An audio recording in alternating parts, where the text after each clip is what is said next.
and welcome to the Beaufort County Board of Education Ad Hoc Results Committee meeting of July 7, 2022. This meeting is being conducted by live stream and also in person and by video conferencing.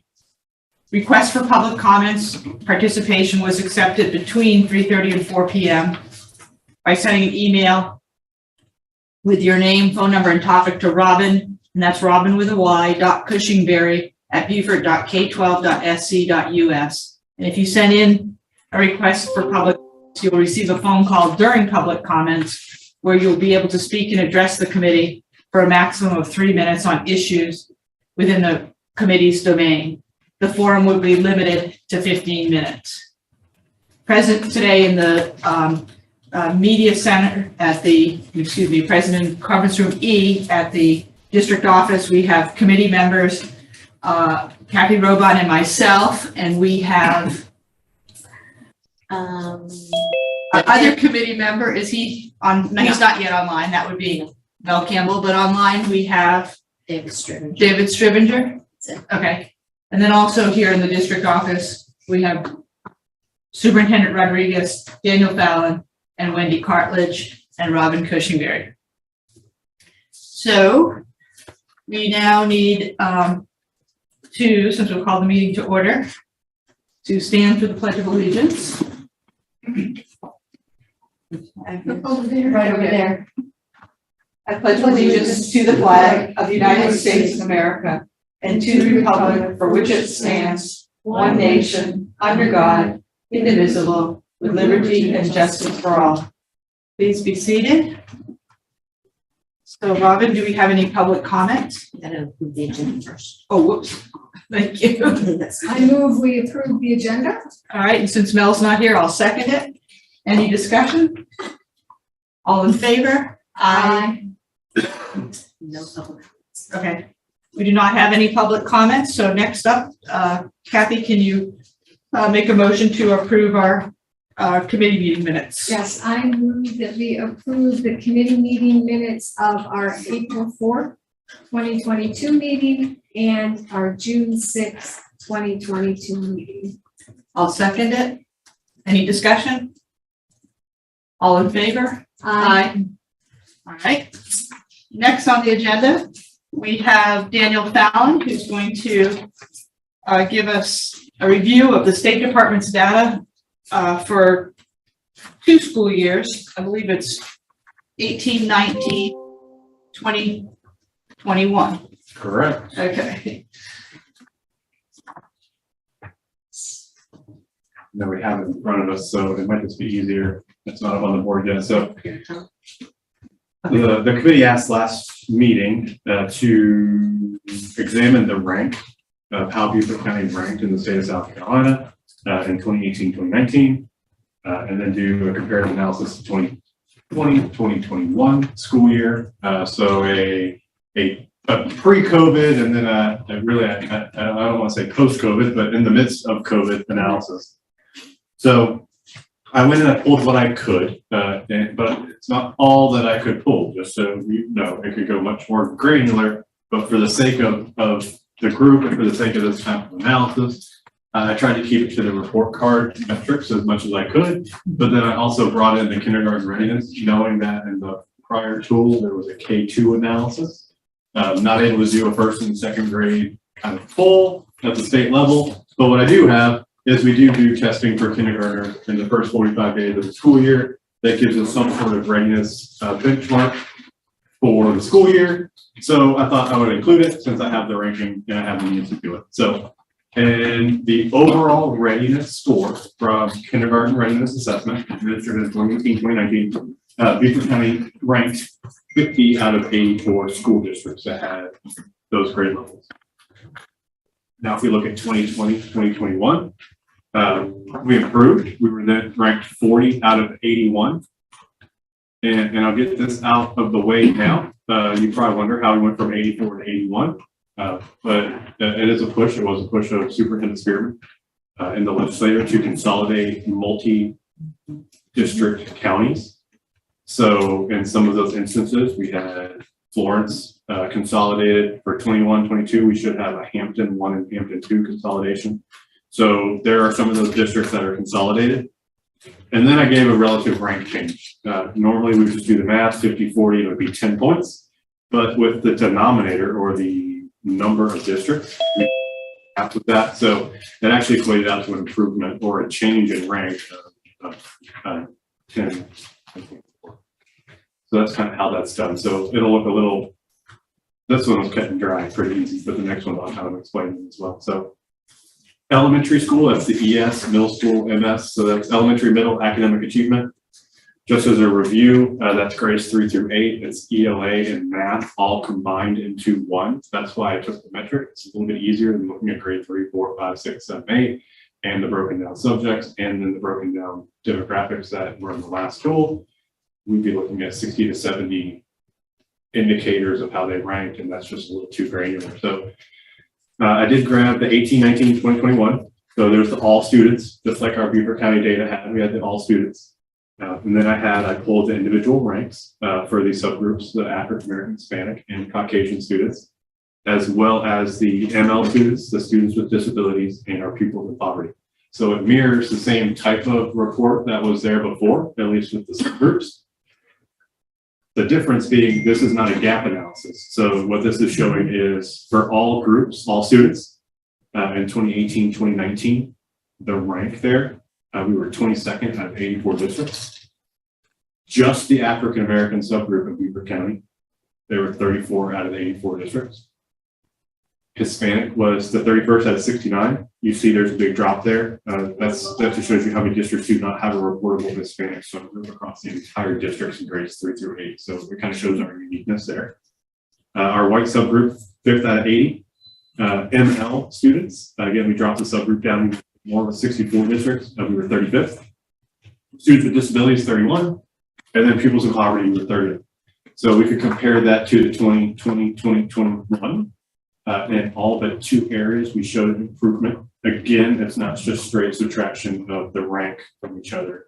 It's basically looking at the percentage.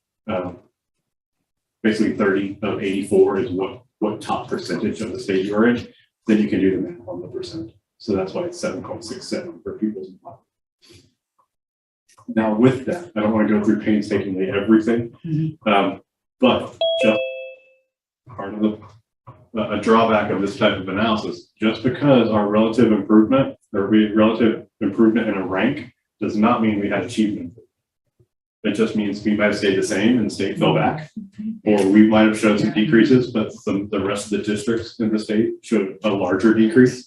So it does not imply that all these subgroups are making positive achievement gains. It just means their rank within the state is moving in an upward trend.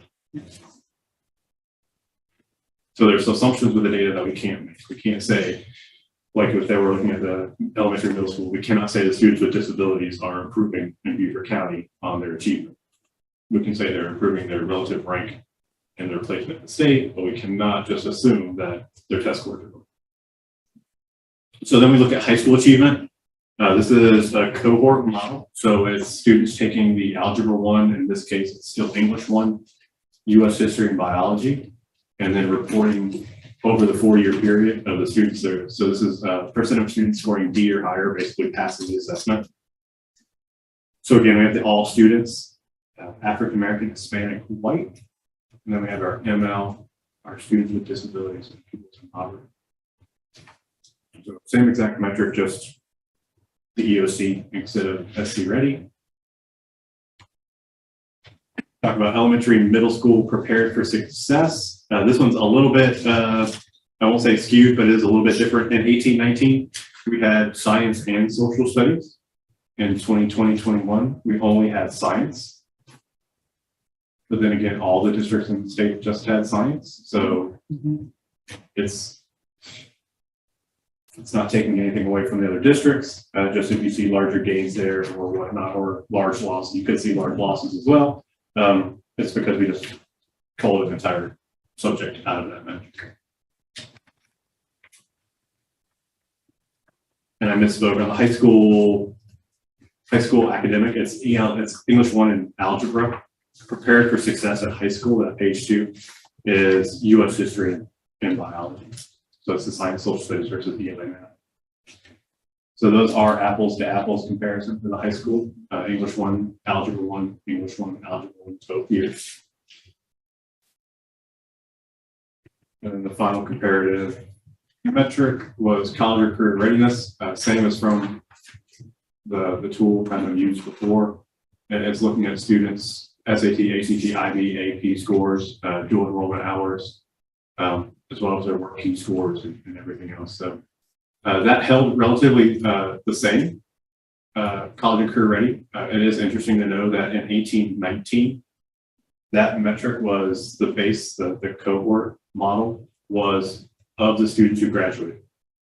What percent of the graduates were college and or career ready? Where 2021 is your entire graduating cohort, whether they complete or not. It's the 4-year model. So essentially, if we were to look at this, our percent of college and career students may have gone down, but we see that it was pretty much equitable. We did see some improvements. We saw large improvements in facilities. But we do see it impacted the state kind of evenly.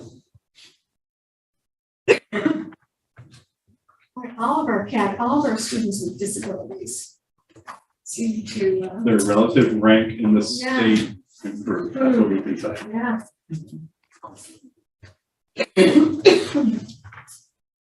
So there's limitations to this type of analysis, large limitations. You could say all your students. You could say for all students, yeah, you have to say relative rank, you can't say caveat. So there are things that, when we look at this, we want to say we're showing improvement in all areas across the board, but I could go back and highlight areas that the actual achievement went down from 1819 to 2021. There was a global pandemic and interrupted learning for all students across the state and the country and the world. But our rank improved. So Ours went down less. Our achievement went down less than, you could say that, yes. yeah, this is what you could say, yeah. Yep, there's a lot of variables in the data. We don't know what the other districts are doing. We don't know how long they're closed. We don't Right. know what models they had. So yes. But it was doable.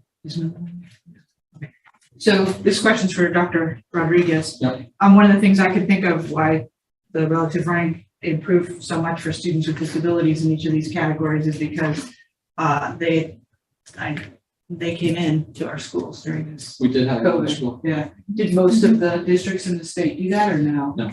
There you go. That might be, I mean, that's something to consider. Okay. That varied. I couldn't tell you most of them did because most of them stayed out a lot longer than we did altogether. Yeah. We made a caveat for them early on. Yeah, I remember. Yeah. So do you have any questions, Kathy? No, I don't. I think, one of the things we talked about last time was comparing our data to the state's data. So that's exactly what you've done here. Yeah. And, the good news is we improved relative to the rest of the state. But again, we can't take that down to individual student achievement. But it's something, right? It's something.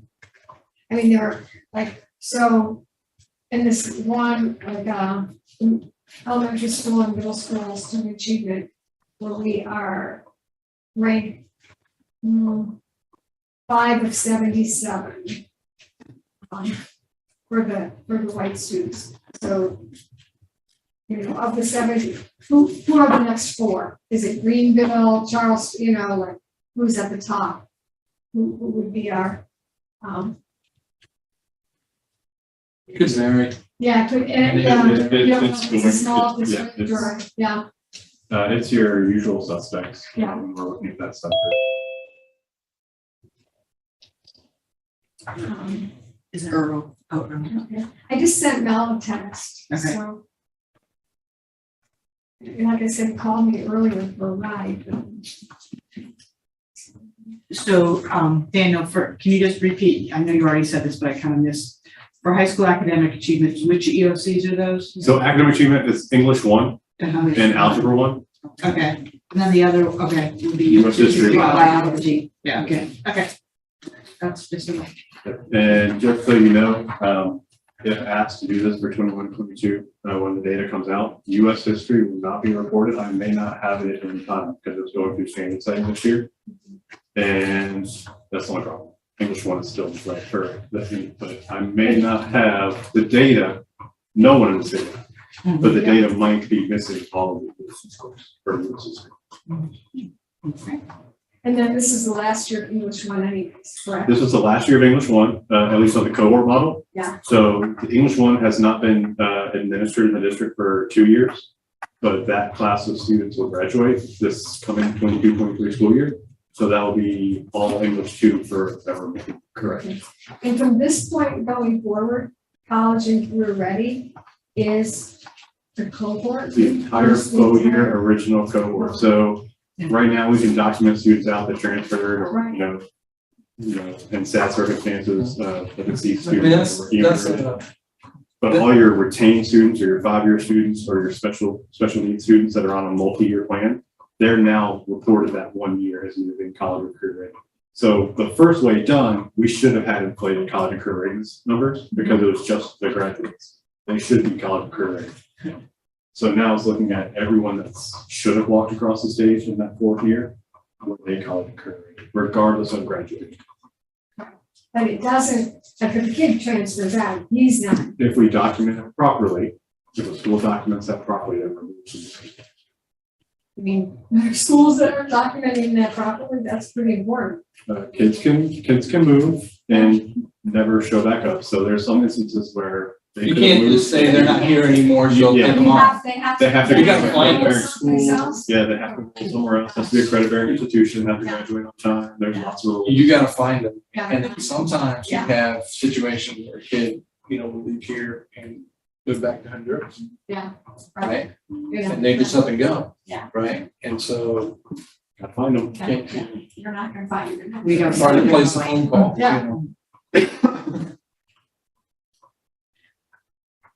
Do we have, But that, I'm sorry. any questions from those participating remotely?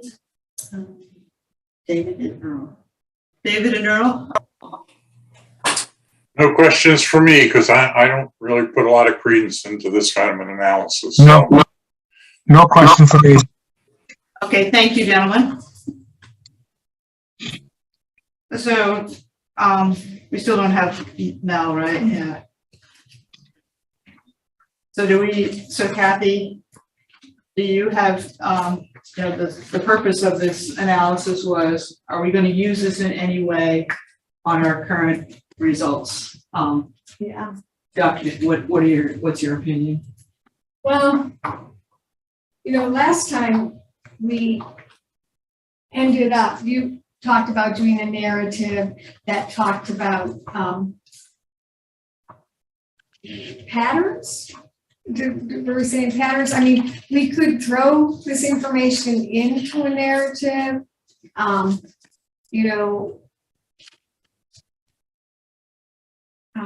because we're not, we're not going to have any data that's really comparable because baselines are gone out the window from our original baseline. So much has happened. I don't think we can use that as a baseline. And then each year since the pandemic, things have changed every year. Testing changes. So that's what we struggled with last time. How do we report on the academic progress of our students? And that's why we talked about the state. This gives us, I agree with David, it's not the best measure, but it does, at least show us that, compared to others in the state, we're holding our own, if not improving.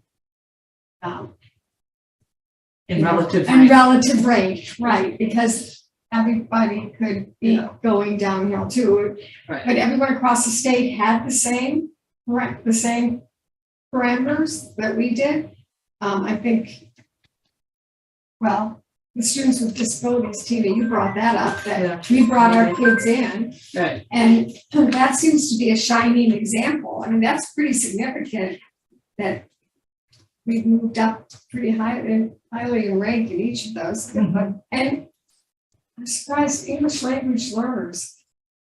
So look at under the middle school and elementary school, it went down from across the state, 62 school districts to 41. What's the reportable amount of ML students? So, for example, with Beaufort County, we've seen a decrease in our ML students. Jasper County's picked those students up. They've moved outside of Beaufort to Jasper County. So Jasper picked up. So if populations are becoming, in our case, it's right across the street and it's Jasper, but in not all cases. So the populations could be mobile and they might be consolidated out of districts or school districts where What's the reportable number 20 per grade level. per grade level? Yeah, so Okay. if they don't have 20 per grade level, you're going to have inconsistencies. So that's why I went to the report card. So yeah. So Kathy, I concur with you. I don't see how this can be incorporated into the results rubric that we have. I just don't think it's data to be used in that way. So the question is, do we want to, should we bring forward to the board? Do you think we should see whether they want to include like a summary, like I had suggested previously, just a narrative, maybe a paragraph with this as an attachment, but it would have to be explained well to people, because I think Right. people otherwise they're going to say, oh, look at the achievement, Yeah. as opposed to the relative rank. So I don't know if it's, we certainly have discussed it here, which is a public meeting. So, if somebody is really interested in it, they can, watch this. What do you think? Well, yeah, I think,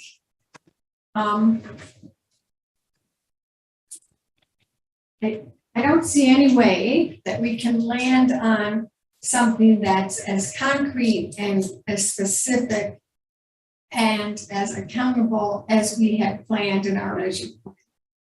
Because too many variables, too many things have changed. So that's not going to work. So coming back to, so how do we write a narrative about achievement that shows trends, a trend of upward achievement, downward achievement? Is that possible? You still haven't decided a baseline, so trend analysis would not be possible. The other issue I see too, having it now, Dr. Rodriguez wasn't even here in 18. Correct. Right. Okay, so that's kind of like, okay, now we're, Yeah. So I think my vote would be not to add it to the narrative of his evaluation, because I think it will be confusing to people and misinterpreted. And I think it was great that, and I appreciate, Daniel, all that you did. I think it's excellent that you brought it forward to us as we had requested, the committee had requested, and now we've had a public discussion about it. And so it's, it's in our archives, and I just don't think it can be utilized well. I'm curious, do David or Earl, do you have any comments about that? No, I don't. Okay, thank you. David? Well, I agree with you all. I mean, this is interesting in an anecdotal kind of way, but it really doesn't show anything. It raises more questions actually than it answers. And it's not, I mean, the reason I object to these, to ranking ourselves in the state, is because the whole basis of TQM is you compare yourself to yourself, and constantly improving yourself. So I agree with you. This is not something that has a whole lot of value. Okay. All right, so I don't think we'll have a motion on that matter. So, Dana, did you also want to discuss the monitoring process? Sure, yeah, so being part of the group, I think this is my third run through this, and it always kind of seems like we end up in the same spot. So I dug in a little bit extra. I read The Art of Governing Coherently, so I would know what was going on. And it came down to, and what I sent out was just basically 2 small bullets that I didn't want to copyright and print the book, so I tried to limit it as much as possible. I cited it in the email just in case, but when it comes down to monitoring progress, there's our OEs, but then there's also results. So that's what I really started digging into more with the results piece. So it's really getting into what the main outcome or what the business the board is in, whether it be providing an equitable education to all students or making sure all students achieve the ability to be what they want to be, whatever. And I've reached out to Linda Dawson and Randy Quinn and got some sample results from other districts just to kind of see how they're crafted, and they're everything from the social emotional well-being of the students to academic achievement. But it truly goes to a 2-step process and it's the results committee, so that's what kind of drove me deeper into this part of the book. But the board acceptance of the CEO's or superintendent's interpretation of policy, choosing of the indicators, of course, what we need, baseline data, and then short and long-term goals. And then step 2 is, of course, probably where more I come in, which is the full monitoring report, including the data, the indicators, the analysis, the conclusions regarding progress. And then the board gets to decide whether or not adequate progress was made or not. Subsequent chapters get into the evaluation, and basically the nutshell version of the evaluation is between the OEs and the results policies, the board says on whole, the superintendent or CEO is either achieving, not achieving, or barely getting by kind of thing. It's a 3-point scale type of thing. And then it allows for some monitoring based on after each cycle, after each year, allows for targets to be moved because, of course, they should be moving appreciably from one monitoring cycle to another. If everything's done properly, there should be growth. So that's the short nutshell of 34 chapters of this. Thank you. David? Thanks. I just want to clarify what you said, Daniel. The board has to define acceptable progress ahead of time. It's not something they decide on afterwards. No, before. Yeah, the result, the result itself, the goal, the baseline, the short term and the long term, all adopted before time. Correct. Okay. And that's what our original matrix did. Yeah. We set it out for, remember the percentages and then it was going to increase after that, the required percentages, and then COVID happened, and so we're right back where we started this at the beginning. The last 2 years, we have suspended any kind of academic accountability, achievement accountability because of the extenuating circumstances. So, the question is, do we suspend that again, or do we, and that's what we've started to wrestle with, trying to find another way that we could incorporate some type of accountability in there. Dr. Rodriguez, do you see any way we could affect some type of accountability? I see challenges, in general with the whole thing, to be honest with you, because when I first got here and we were talking about this, there were things I didn't know yet, right? And after adopting it, right, I realized and learned a lot of other things, right? So, for example, right, the fact that in South Carolina, teachers and their evaluation model cannot be held, they're not held accountable to student achievement in the allowable evaluation model from the state. Administrators, school administrators, principals, and assistant principals are not held accountable to it, right? That poses to me a logistical problem in terms of the fact that I would be the only one in the system held accountable to student achievement results, and I'm the furthest one from the classroom where teaching and learning happens, right? So that's a challenge in that model. When you look at Florida, where I came from, and that's why I didn't realize it, but in Florida, where I came from, right, 50% of the teacher's evaluation was student achievement results of the kids in their class.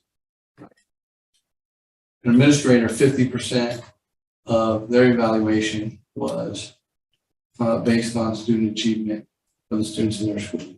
Okay. And when I say achievement, it was really growth. It wasn't necessarily achievement. The model that was adopted here was from Michigan. Michigan, same thing. The classroom teacher is accountable for the results of the students in their class. I think it's 40% in Michigan. And the administrator at the school is, I believe, 40% also in Michigan. So where you have those state evaluation models that do that kind of thing, then there's an alignment in that. But when you're not able to do that, and you have to use the state's evaluation model, and the state's evaluation model doesn't do it per se, it's really problematic, in my view, in terms of the student, the superintendent going to it. That's just in general. When we think about last year, last year is still a pandemic year. We had thousands and thousands of quarantines. We had well over 11,000, probably maybe even 12,000 or more quarantines. And then you have teacher quarantines too, right? And which affects and impairs instruction. So it's just really hard right now to even look at that, in spite of what I already said about evaluations with student achievement. I provided for you all, just as a view of superintendent's evaluation in another state. And you can see that they've got standards. I don't remember how many standards. I want to say 8, but I'm not sure, that are laid out there. Yeah, there are 8. And if I can just say this, the Michigan one is again also standards. Right. It's because they refer to the To the standards. standard. Yeah. Because the state has laid out standards for superintendent, right? So And these are, I don't think, these are, when I was researching the original, we were researching, there are the Superintendent's Association. oh, there's different ones. There are 8 standards. Yeah. And, Okay, so yeah, sorry. we're getting off topic. Yeah, okay. This is not an agenda topic, but this is certainly information for the Yes. committee. That's it. And we can decide. Thank you. You're welcome. It's good information provided, so we can decide when we get to the end of our meeting, discussion of future meetings, if we want to have have this as a topic in the future. But we appreciate your Yes. providing this information. All right. So thank you, Daniel. I know you are under a time constraint today. A little bit, yes, All ma'am. right. We appreciate your attendance and presentations. Perfect. And if you guys have questions, just shoot me an email. Not a problem.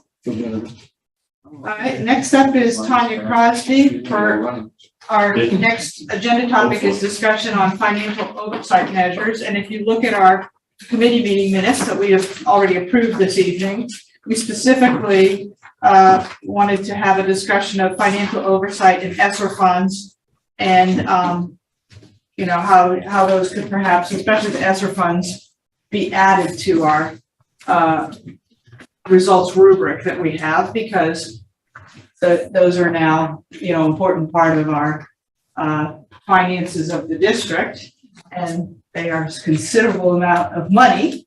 So, and we also have Denise Matson here who gives us a presentation monthly on the ESSER funds, the board as a whole. So I'll turn it over to you, Tanya. Well, I have to say, I have not prepared anything specifically for today. It's more about learning what you're interested in and how that fits into what we're doing with ESSER funds. I just want to start by saying, well, Denise, of course, is the expert in that area, but first of all, we do have grant award notifications. They call them GANs.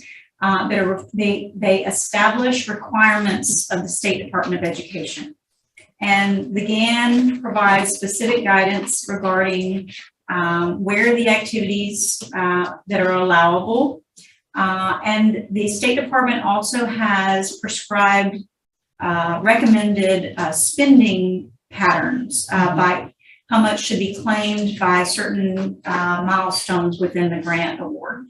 So those are, we had to submit each of the grants. There are, I think we've expended one of the 4 or 2 of the 5, I guess, if you would say. So we have 3 remaining, ESSER 1, 2, and 3, basically, I would say. And the CARES funds are already expended, the LEAP funds were already expended and fully 100%. So the others have ongoing claim spending requirements, and Actually, these don't have anything stated on the state, only that's only on the federal Title 1, 2, 3, and 4. They've set some expectations that help you monitor yourself. Okay. They haven't set those I've Okay. seen for this yet. Right. It's still federal, but it wasn't these Yes. federal at that point. so I guess we just need to learn exactly what sorts of things you're interested in. And, you know, we have special documents that have gone from, I believe, Daniel Fallon's area to the State Department that outlines programs where students are receiving specific services as well, and how those match our strategic goals. So, so I'm not sure if you're looking for spending or programmatic or instructional information, or how that fits within the results or evaluation. Robert, can you bring up the page that has the matrix for Mhm. finance? We have 2 components to that right now, and that's where I think we were wondering if I think just as a- no, that's the that's all. Okay, keep going. Financial oversight, yep. So we had, and we had these 2 components right now: maintain bond rating and adhere to budget. Yes. So we, we're wondering if, that's our Can I just- pretty broad, yes. Yeah, so just the one thought I have on this is the following, right? I mean, if we come up with an additional item on here, right, or 2 or 3 or however many, right? That means that I have August and September to do anything about it. So I missed 10 months of possibly trying to do anything about it, right? That's the challenge. I agree. Yeah. That's the I challenge, agree. right? Yeah. Yeah. And actually, so this, And I'm sorry. go ahead. It's okay, yeah, thanks. So one thing I do want us to be careful about with the ESSER dollars or whatever is, if we put something in here that says, by this period, you have expended this, and by that period, you have expended that. When you get down the road a little bit, unfortunately, you're incentivizing, right? That I would just go and spend it, because otherwise it's gonna knock me over here, right? Even though it may not be, yeah, even though it may not be, right? So and because I want us to always try to spend this the right way, right? To maximize impact and all of that, right? So I just, whatever we land on, I don't want it to be something that incentivizes us to go out there and just do something that we really may not want to do, right? That's all. I'm sorry. No, well, and so we had these two things here. Mhm. And then we also, Robin, if you'll go back up, we added last year a statement that I thought, go back up to the categories, Mhm.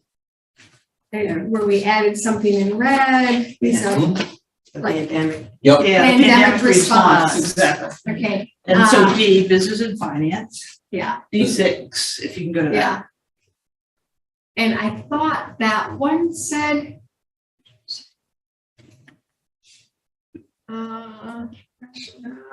This D6 was. D6 is correct, right? Because that's the Business and pandemic finance, response, okay. of business and finance. And this has actually use of emergency funding. I'm not really sure you call it ESSER emergency funding. It's Is the it- They did. elementary and secondary That's what emergency it's called. response. Okay, there we go. That's It's called emergency. That's those are what the acronym Yeah. stands for. Okay. Over X And number of years.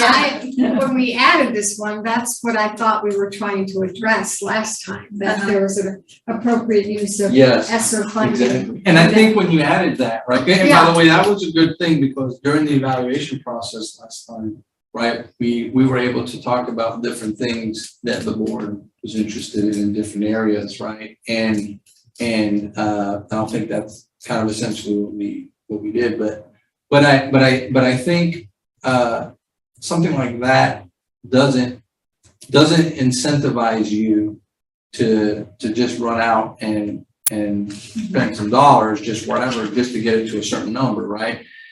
But rather, you know, it talks about, you know, ways to do it right and things that you're looking for without nailing down a specific number or something.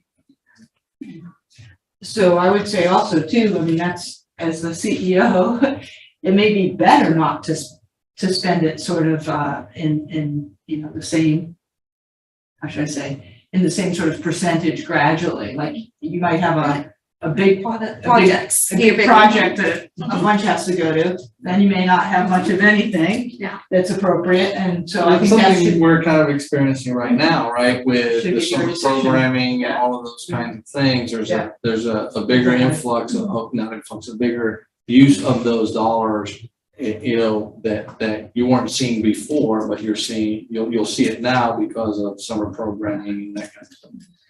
I think, I lost my train. okay. You go. So Mel, welcome, and would you like to say anything regarding this topic? No, I just got on, so Okay, it well, won't be fair. I've been Okay. on for about 15 minutes. It won't be fair. okay. No. Tanya, Just want to add on to what you're saying. Actually, Dr. Rodriguez was reading our minds. Denise and I had the same exact conversation about frivolous spending. If we're really putting pressure to meet certain thresholds. So that's certainly not something we want to do, but the plans that we've built are structured on different activities. And we have an idea of timing of those activities, when those expenditures will occur. For example, dual modality payments occurred in June or May, I think, one of those months. Yeah. And so a large expenditure is taking place there. So, you know, we can't have, you know, gradual spending patterns. We have an excessive amount in one month, but we might have a smaller amount in another. And so, yes, the summer months are going to be exorbitant amounts because of after-school programs, summer school programs, I guess maybe not after school, but extended learning programs. We have summer school, summer reading, and all those, in addition to Summer Institute as well. So there's going to be a large amount of spending as well as capital improvements. So the HVACs, we should begin to see some of those expenditures. But we're very dependent on the contractors timely providing their invoices. And also we're still continuing to see supply chain issues. So computers, for example, may be, depending on the type of computer you buy, maybe 3, 4, 5 months lag time. HVAC units probably have, you know, major pieces of equipment have significant lag time. So we really don't have a lot of control over that. But we do know that we have to order well in advance to be able to meet the final expiration dates of the grant awards. So we're all cognizant of that, but we do have thresholds that are for ourselves that we believe based on a projected cash flow of what we expect to meet. I think we provided the board with some projected expenditure dates in our last update, ESSER update, project 59%, I believe was the number, would be expended by December. So that's certainly something we want to consider. But yeah, this is actually required by the state, evidence of a comprehensive plan, and collaborating with our community to make sure that we're including things that they wish to see in that plan as well. So, You know, I think there was, I don't know, I felt personally, I didn't feel we needed something specific for ESSER funding on our matrix. But if we wanted to add something there, to me, it would just be that the ESSER funding is so that we don't leave any money on the table. That's all. Then, and so it's, you know, no pressure, but you know when the things expire. So if, you know, if So if $1,000 is left on the table, that's not a five. But you know what I'm saying? But I don't know. But my response to that is this already does that. It does. I do think it does. Yeah, because look at the superlative to the far right. Yeah. Best use emergency funding to address student learning. Well, if you're leaving money on the table, Right. and you're not doing that. Right. So I think my personal opinion would be, I think it's good the way it is, and I wouldn't mess with it after our discussion. I agree with You that. agree? Yeah. Okay. And Mel, do you have any comment regarding the D6 on our results? Looking at it, I have no comment on it. No. Okay. I think Alright. you guys are on target. Okay. Have to be sustainable what we do, and we have to do so managing what we have. Yeah, so it looks like then we won't be, I'll give a little summary at the board meeting about what our discussions were today, but it doesn't look like we're gonna bring forward any action items to the board, which therefore means that we're gonna be using this rubric without further changes. So it's similar to last year's for the superintendent's evaluation, which will occur in October. Did we add the two things back? What were the Did two we do things? the financial matrix? Because last year we took that out because of, we didn't grade you on that because the budget. I remember Did we take it out? yeah, last year. Rating. No, that's not from last year because we didn't have, we have significant savings in our right, budget. so we didn't, That's we thought we didn't Yeah, include that. that's true. Right, Lord, here it is, Right, because we said we didn't put any weight in there. So we right, hit NA. yes, and I think we did the same thing with teacher Right, retention. we did it, but we So- said that we weren't rating that. Right, so we're adding, I think we should add financial oversight back in, because I think you should get credit for the work that you do. Sure. Now, we talked about last time, we talked about the teacher retention. Mhm. And I don't remember if we decided to put that back in. When I don't Alice, think we made the decision. okay, didn't when make it. Alice came and she showed us Yeah. things that were pretty comparable. I mean, they were can show you hugely this. different from, but, so. Because we are getting to the point where Dr. R needs to know. Yeah, Oh, right. Well, I can't do anything about it now. no. That's done. So whatever decision we make, right, it's just gonna either whack you or gonna say, hey, great job. Yeah. You know what I mean? If we had if we add the This is what Alice gave you financial last. piece, oh, that's what she did, yeah.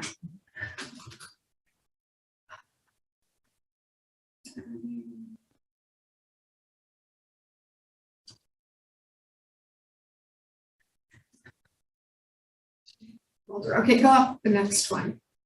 Just, is there, yeah. Retention rates for like in the 80s. We had a 83.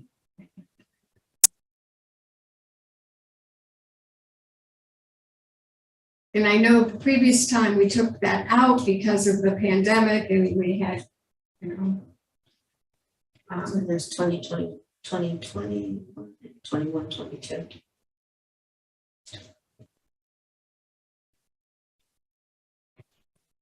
David, Yeah, or did it hands up, yeah. go ahead, David. You're muted. So it looks like you have the data that you need here to put that back in. The only other task I would recommend when you bring back to the board is you need to set a baseline going forward. You know, we need to pick a year and say this is going to be our new baseline. I think that's kind of important. Just Because then- in terms of teacher retention? No, for everything. Yeah. For everything.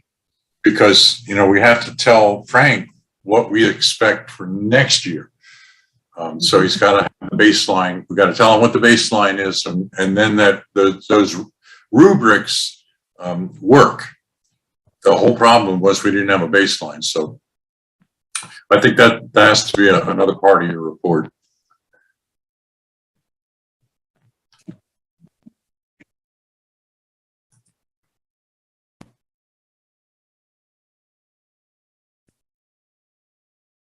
So, go back up to where I can see the, This way or the other way? yeah, the teacher retention. I thought that, we had the data on that too, that was,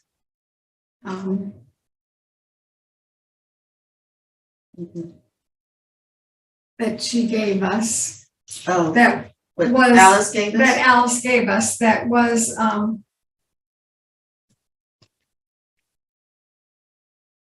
so 21, 22. There's 2021, 21, 22.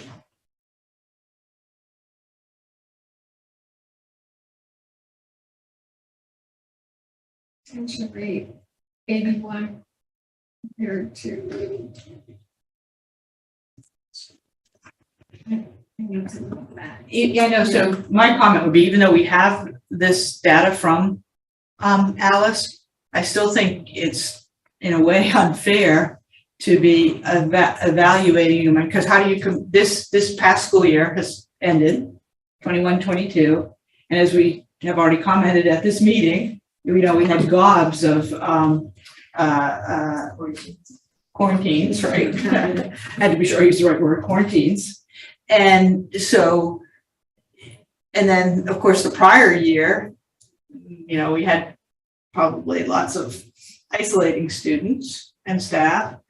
So, I mean, I think for all these years, and half of the spring of 2020, the pandemic was in full force. So all of these would be in a way tainted by the pandemic. So I don't know what you'd say your baseline is.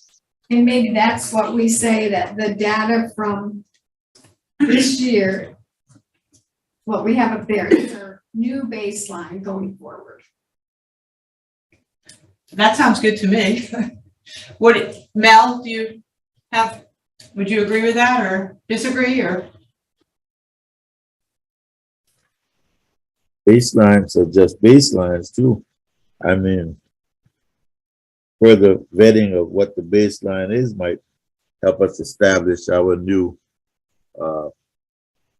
targets for Frank. It may not necessarily reflect directly on what that baseline is unless we put the other components of how it was established. That's the only thing I can say I would go with. The relative components of what developed that baseline has to be considered when you set your targets. If that makes any sense, what I'm saying. And next year, hopefully, is a different year than the last 2 years have been. So certain things ought to happen differently, and we ought to think about that as we put in our targets, what we expect. I mean, maybe 1% growth might not be as comfortable as -2%. You know, I'm just using that as an example. But depending on what it is now and how we arrived at it, might help us understand why we wanted to jump or not jump as much. So personally, I don't think, even though we have these numbers, that we can really use it in the current Evaluation, motivation for this fall. yeah. And I think it's perhaps too early to say, are we going to use it how are we going to use it the following year? What will be our You don't baseline? think we've gotten as low as we're gonna go? I hope so. Oh, yeah, we're gonna have to, set up something. Yeah, so maybe For the next once year. school starts and once a few months have gone past, we can say, yeah, I mean, I think probably our baseline should be last year, even though it still had the effect of the pandemic. We'll also then see what the effect of our drastically increased teacher compensation has on it. Yeah. Yeah, right. Like some role. All that should make us set a amenable baseline for everybody involved. I mean, that's the idea of what would we want to happen now that the teacher raise is up, the pandemic is gone. What would we want it to be, looking at what we had last year? And since you don't want to go way back and look at what it was then, and that wouldn't be as effective either with the pandemic having its influence. Things have changed quite a bit from 2017 to now in terms of education and educators. They find jobs a lot easier now. It's a lot of different things happening. So all of that is going to be a part of how we have to establish what we evaluate. So Kathy, do you want to make a motion for the committee to, I'm looking at the results rubric for school year 2020, 2021, and it seems like in our discussion today, we've come to the conclusion that we'll have it probably want to keep it the same, except for you were suggesting adding back that financial oversight component. So why don't you make a motion for that so then we can. Because we're gonna have to talk about the percentage and lower the percentage of 1 to. The financial oversight component was what percent on the original one? 15%. It says here 15. 15, okay. So then we decrease the other one by 15 at that. So you know what I'm saying? Because we still need 100%.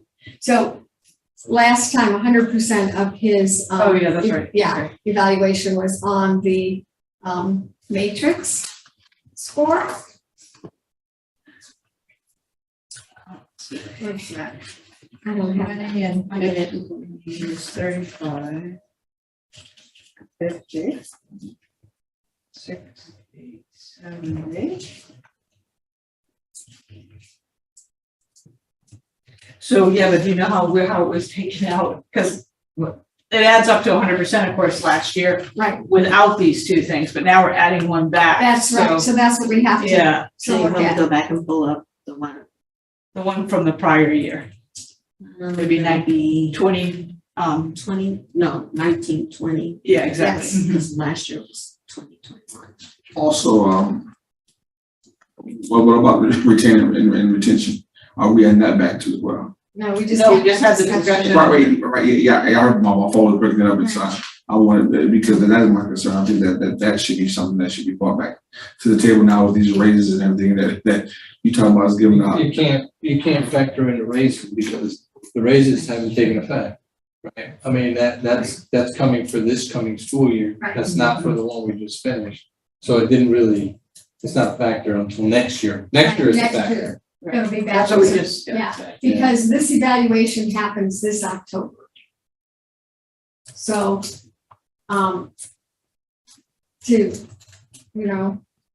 it happens this October, so the impact of those things won't be felt until Right. next October. Right, but my understanding was, I thought that we give him, I thought that we told him last year what he's being evaluation on he's being evaluated on for this year already. Other than now we're telling him what he's No, being evaluation. evaluated It's on for the just following evaluation. year. Is my understanding of it. So I have a good idea. Why don't I, after the meeting, instead of wasting time now, Yeah. I'll just I'll make get the with motion. Robin Yeah. about if we add this back, how do those have to be adjusted? And then we can explain that at the board meeting. Okay, But you go ahead and make your motion. okay. I move that, we amend Dr. Rodriguez's, evaluation for the 21-22 school year to include, the addition of the financial matrix as, previously presented, or the financial matrix. Financial oversight. The Yeah, it's financial called oversight, financial- yeah, yeah, financial oversight matrix to the, Results matrix. to the results matrix. And it's for 2021. 22. Very good. Second. Okay. Okay, I might just suggest our amending it to say that we're going to, I've forgotten how you started out, that we're going to amend it or approve it. We just need to, that we're gonna recommend to the recommend full to the board. full board, yeah. That- Right.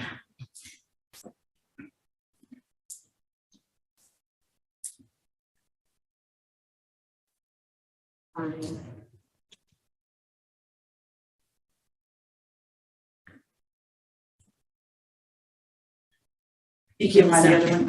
I know I have the other one. No, I- I'm I talking about back have in, to- no, I'm talking about the Word docs. I lost the whole Okay. screen where I can do motions. Okay, I'm so bad at wording these. Recommend to the full board the addition. I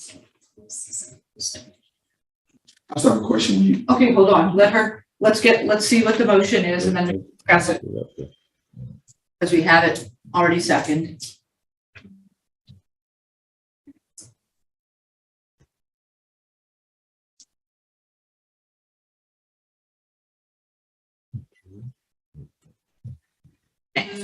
Not, Internet? no, yes, it kind of went down. Okay. I'm sorry, Kathy. Motion to recommend to the full board. The addition for the reinstatement. Yeah, The reinstatement. That's reinstatement perfect. Statement of the financial matrix, Financial oversight. financial oversight. Thank you. Matrix to the, 2020 evaluation. Mhm. do we have 2021. to say something about to the results? Do we have to include the results matrix in there? Yeah, or just say to the To the financial oversight result matrix. financial result. oversight matrix to the, results of evaluation instrument Overall. for 21, yeah, 22 school year. yeah. Results. For the 21, 22. I should come take a lesson on how to write these. Recommend to the full board the reinstatement of the financial oversight matrix What you say? That's all. to. We know what we're saying. Yeah, to Results the evaluation. results evaluation. evaluation. Yeah, because we know what was in there before. Correct. Yeah. Results evaluation. Evaluation Yeah. instrument. For the 2021 school year. Yeah. Okay. For the 22. For the 21, year. 22 school year. 21, 22, last year. Yeah, last. Yeah, because this evaluation happens October 22. So it would be for last year's Yeah. school year. Oh, so it's the, It's for the you're evaluating him for the previous Previous. school year. Which is over. which is over, so it's 2021? No. 21, 21, 22. 22, even though it's not over. Well, So- well, Yes, it is. especially June 30th was the end of this school year. And so you'll be Is that how- evaluating him okay, in yeah, yeah, October geez, yeah, okay, for yeah. July 1st through Yeah. June 30th. For the 2020, and recommend to the full board the reinstatement of the financial oversight matrix to the results, to the superintendents. We have to put his name in there. Yeah. To the superintendent's result evaluation instrument for the 21-22 school year. That sounds good. All right, I'm gonna come back to you, William, but I'm gonna call on the committee members first, since it's, Did Mel second it? Did Yes, he anyone did. second? Okay. he did. So do you have anything additional, Kathy, you wanna say? No, I think this is fair. I Yeah. think, we're adding what we have. Good, this is fair. How about you, Mel? I've got nothing to say. Let's move it. Okay, William? My question was back again too. So my understanding was that we would tell him, we would say that we would let him know this time what we expect for next year versus telling him what is coming out of the actually coming October. I thought that was my understanding. So I'm trying to figure out how, if that was the case, then talking about the financial piece, he would need to know that now versus in terms of retention and retaining and retention, then that would go back into it at this time. Okay, two separate issues. We don't have a retention teacher thing motion on the table, so that's out of the discussion. We do. No, have- actually, Excuse me, sir, let me finish speaking. No problem. Go ahead. We do have this motion to add back this financial oversight portion that was, you could say, tabled last year because we didn't really have the data, the proper data to use it. And we know we did have the proper data in this past year, and it was part of the rubric previously. And if you look at what it is, and Robin can display it again on top there, it's adhering to the budget and maintaining bond rating, which are pretty basic financial oversight, what should I say? Not skills, but principles. Principles is the right word. So I agree with your thought process, Will, in the sense that, no, you don't want to be telling the superintendent, well, we're evaluating you on this. And guess what? The year's already over and you can't do a thing about it. But it is things he has worked on in the past year, and I believe it's going to be just fine. In a way, why shouldn't he get credit for the things he's done well? Why would we have it removed? That's in a way punishing him. So that's the way I look at it, but I understand what you just said. And I think that in October, after we do this evaluation, then we need to set at that time to add the piece back in about teacher retention. At the end of, when we're done with that evaluation, we say, okay, this is what we're going to add in for next year. We're going to add this back in, and then perhaps we also at that time say, tell us how you think we can measure student achievement to be added back in. And maybe at that point, we'll say we're going to use this baseline, we're going to, but after one, we should go on to the next. So can you display it now? What, the one with the, No, or just display the motion, oh, because we really, so Kathy, we're getting off topic again. But Yeah. And that's kind of what I had said earlier. Yeah, that's exactly. Yeah. That I think we should wait a little bit on that. So go ahead and display our motion. that is it.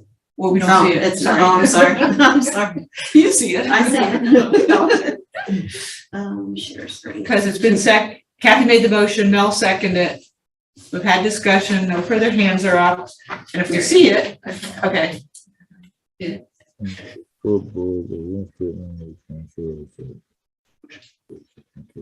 So just take out you got motion twice there. Just recommend that the committee Motion recommended to the full board, the reinstatement of the financial. Motion is it's not in the motion, It's that's the just, title. it's the title. Motion. So you can just take out the second motion then? Because the motion is that Yeah. this committee recommends to the full board. Yeah. Yeah, The first word on the, the financial oversight matrix, area statement. yeah, there we go. Okay. All right. All in favor? Aye. All right. Okay, so that passes unanimously. So we will have action coming out of the committee, and that will be the action. And as I mentioned, next steps, I will get with Robin before the meeting Tuesday.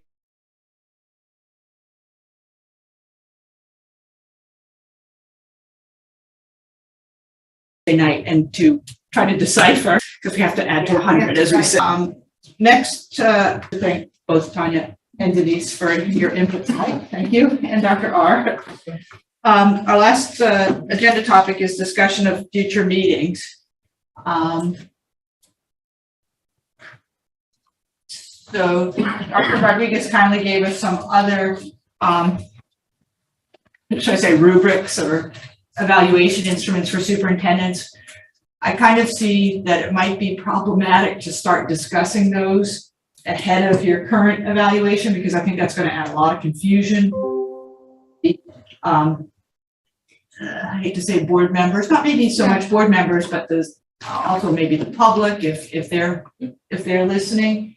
So I think we should pause where we are until we do the evaluation, and then maybe our committee will want to meet again in November, right after your evaluation for this past school year is completed, to decide, like we said, it seems like the teacher retention thing should be added back again. Does that sound good? Yes, and I think that was our plan all along, that we would evaluate how the instrument worked. And we just haven't had the instrument work fully because we haven't been able to, but the last time we evaluated it, we did add the statements, the pandemic response to the instrument. Exactly. So, Mel, do you have any comments regarding that? No, I agree. Yeah. Okay. And our chairman of the board, Mr. Stribinger, are you good with that too? I'm good with that. I think your future topic, based on what Frank said, I understand what he said, that he's the only one in the organization held responsible for results. If that's true and you buy into it, then we have to change from coherent governance to a different form of management. So I think it's a big deal. Okay. Thank you. All right. So the plan then will be to meet in November, because we complete Dr. Rodriguez's evaluation in October. It's a little early, I think, tonight to set the date in November. But why don't I ask you, Robin, to query the board members, the committee members, maybe late September for a November meeting? So we have a few weeks advance notice, and then we can go from there. Okay. Do we have any other comments about future agenda topics? Unless the chair comes up with another directive for us. Go ahead, Mel. I say unless the chair comes up with another directive. Chairman of the board. Meaning me or David? And the chairman of the board. David. Yeah, okay, yeah. Yes, he directs us to Right. to do something else. Yeah, that's why I just asked him to see you. That's waiting till November. Right. All right, Will? No, I was just asking Dr. Rodriguez. She said that he gave you another list. I was asking, was that list in this packet? You Yes. said- It's just informational that's not on the agenda topic. That's part of it.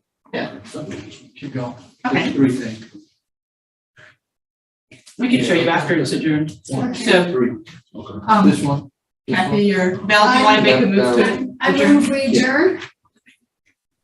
Mel? All right, all in favor? Aye. Thank you, everybody. All right, good night. It's adjourned. Good night.